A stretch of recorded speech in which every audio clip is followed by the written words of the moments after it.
आगे हमने लेसन पिछला कंप्लीट करा दिया था। जो लेसन था प्रकाश यंत्र, प्रकाशिक यंत्र, उसमें खगोलीय दूरदर्शी और सूक्ष्मदर्शी के आपके क्वेश्चन हल करवा दिए हैं। परिभाषाएँ भी हमने बता दी थी। और आज नया लेसन शुरू कर रहे हैं, तरंग प्रकाश की तथा हाइगेंस का सिद्धांत। तो ये जो प्रकाश है ये तरंगों के रूप में चलता है। तो अभी तक हम पढ़ते थे प्रकाश सीधी रेखा में चलता है। तो लेकिन ये जो प्रकाश तरंगे हैं, तरंगों के रूप में चलता है, तो इसमें और बहुत से गुण होते हैं प्रकाश में। तो प्रकाश के गुण कौन कौन से हैं उसके बारे में हम आपको बताएंगे। और इसमें जो महत्वपूर्ण चीज़ है, 3 क्वेश्चन महत्वपूर्ण हैं, उनको आप को नोट कर लेंगे और याद करना है बुक से। पहला प्रश्न है कि हाइगेंस का द्वितीयक तरंगिकाओं का सिद्धांत। ये आता है, ऐसे आएगा तो कम नंबर में रहेगा। इसी के साथ अगर जोड़ दिया जाता है कि हाइगेंस का द्वितीयक तरंगिकाओं का सिद्धांत लिखिए, तब इसके आधार पर प्रकाश के परावर्तन के नियम की व्याख्या कीजिए। तो इसमें ये ज़्यादा नंबर का होता है, 4 नंबर का हो जाता है, अथवा 5 का दे देते हैं, तो ये लाग में हो जाता है। अथवा इसी में दूसरा सिद्धांत जोड़ देते हैं कि हाइगेंस के द्वितीयक तरंगिकाओं के सिद्धांत के आधार पर या आधार द्वारा तरंगों के अपवर्तन की व्याख्या कीजिए। तो ये क्योंकि बोर्ड पर इसमें टाइम ज़्यादा लगेगा तो इसके बारे में हम समझा देंगे।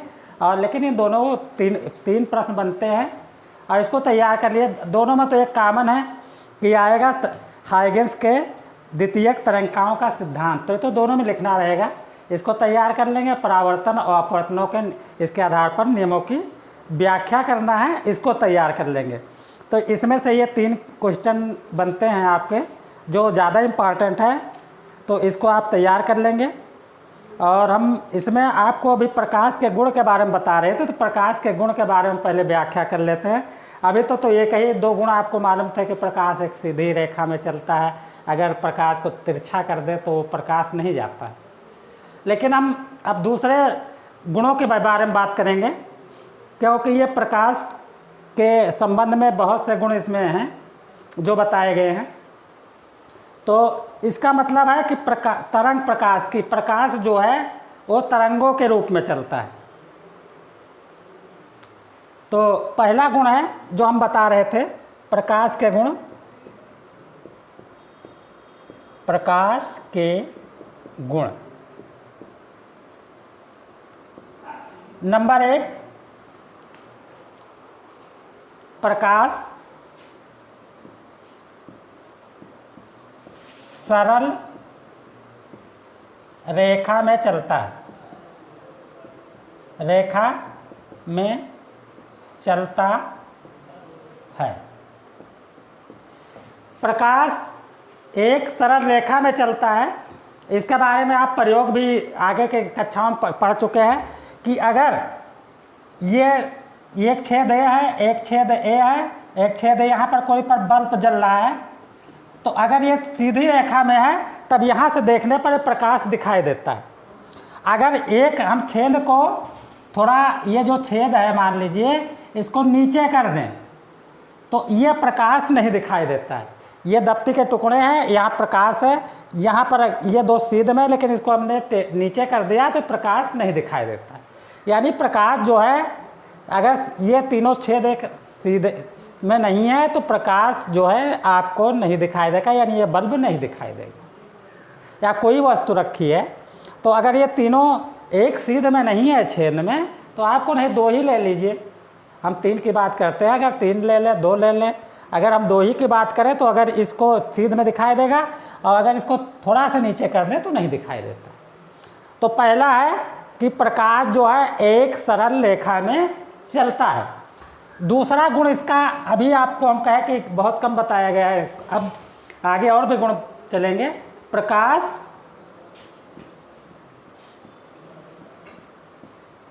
निर्वात में भी चल सकता है।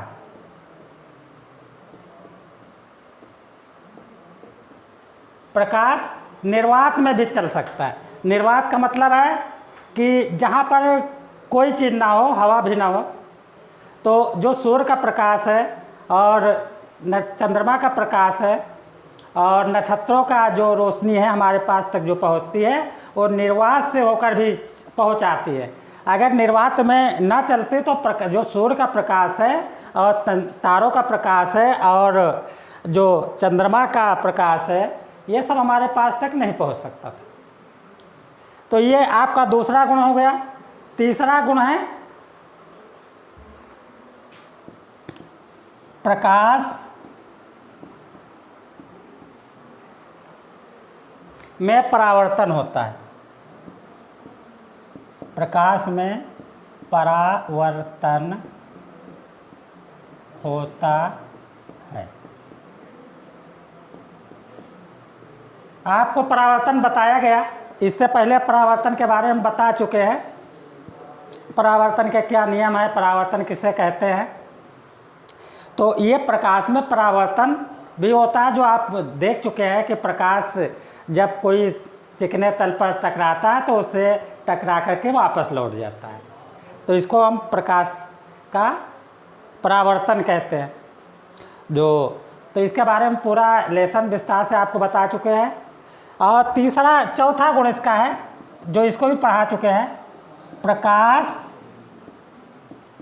में अपवर्तन होता है। अपवर्तन होता है। प्रकाश में अपवर्तन होता है। तो प्रकाश अपवर्तन का भी नियम हम पढ़ रहा है कि जब प्रकाश की किरणें एक माध्यम से दूसरे माध्यम में जाती हैं तो अपने पथ से विचलित हो जाती हैं। इसके बारे में इसके नियम और भी चीज़ें हमने बहुत विस्तार से बताया था। तो लेसन भी कंप्लीट हो गया है। और पांचवा गुण जो है प्रकाश में वर्ण विक्षेपण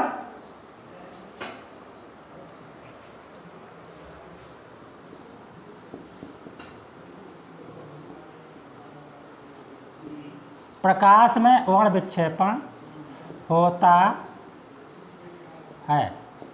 प्रकाश में वर्ण विक्षेपण होता है। तो प्रकाश जो है श्वेत प्रकाश होता है, देखने में तो श्वेत लगता है, लेकिन इसमें अगर प्रकाश को अगर प्रिज्म या किसी कांच के गुटके से गुजारा जाता है तो ये 7 रंगों में विभक्त हो जाता है। तो वर्ण विक्षेपण भी हम बता चुके हैं कि जब प्रकाश को प्रिज्म से गुजारता है तो 7 रंगों में विभक्त हो जाता है। जो रंगों में विभक्त होने की क्रिया है यही आपकी वर्ण विक्षेपण है।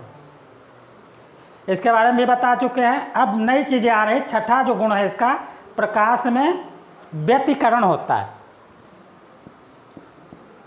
प्रकाश में व्यतिकरण होता है।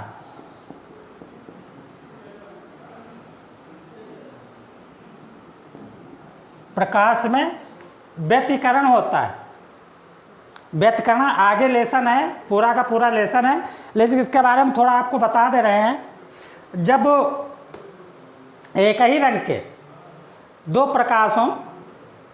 प्रकाश पुंज हों, यानी मान के चलिए 2 टार्च हैं, दोनों एक ही तरह की है, दोनों की तीव्रता भी बराबर है, उनको अगर एक साथ रोशनी डाली जाए तो कुछ स्थानों पर अधिक तीव्रता यानी कुछ स्थानों पर अंधेरा रहता है, कुछ स्थानों पर अधिक उजाला दिखाई देता है। तो यानी कहीं कहीं पर प्रकाश की तीव्रता, इसी को हम तीव्रता कहते हैं जो रोशनी की बात की अंधेरे की, तो कहीं कहीं पर अधिक रोशनी होती है और कहीं कहीं पर अंधेरा से छाया रहता है, या कहीं पर तीव्रता अधिक हो जाती है, दूसरे शब्दों में कहीं पर तीव्रता कम हो जाती है। तो यही घटना जो है आपके प्रकाश का व्यतिकरण हो जाती है। तो ये हम दोनों की बात कर रहे हैं, 2 प्रकाश पुंज हैं, जब इनके संयोग से या तो तीव्रता अधिकतम होगी या तो न्यूनतम होगी। तो इसके बारे में तो आगे फार्मूला बाद में हम बताएंगे, लेकिन प्रकाश व्यतिकरण में इतना ही आप समझ लीजिए कि जब दो प्रकाश पुंज एक ही तीव्रता, समान तीव्रता को उनको एक साथ डाला जाए तो कहीं पर तीव्रता कम होगी और कहीं पर अधिक होगी। तो यानी कि प्रकाश में व्यतिकरण होता है। सातवीं हेडिंग, प्रकाश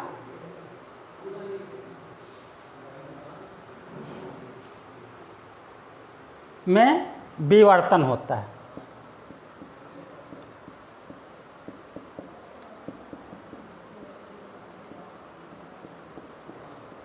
प्रकाश में विवर्तन होता है। तो प्रकाश में विवर्तन, अब विवर्तन भी एक लेसन है, पूरा का पूरा लेसन है।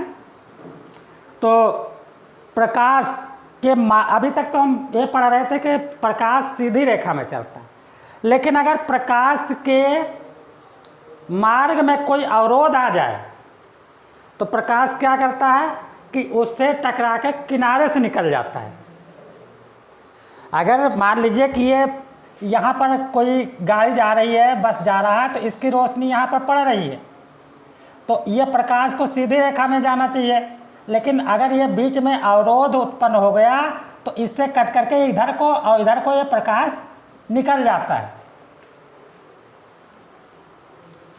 तो ये जो अवरोध से टकरा करके इस किनारे पर से इस किनारे पर निकल जाता है, यही जो घटना होती है प्रकाश का विवर्तन कहलाती है।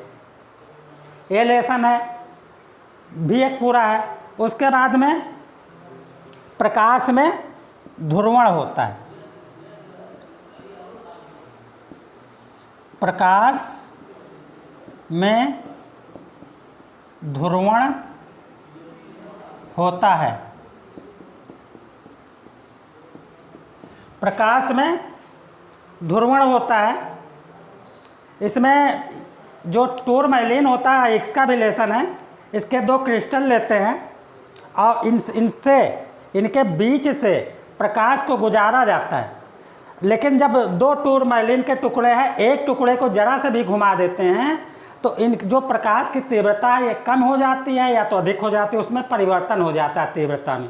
जो एक घुमाने पर, एक टुकड़े को घुमाने पर, एक टुकड़ा इस तरह दूसरे घुमा देते हैं तो प्रकाश की तीव्रता में परिवर्तन हो जाता है, और यही घटना जो है प्रकाश की ध्रुवण कहलाती है।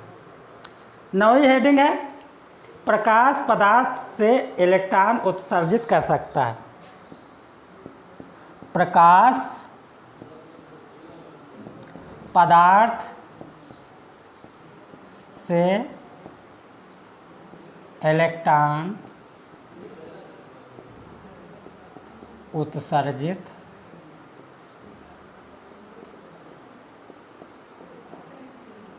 कर सकता है।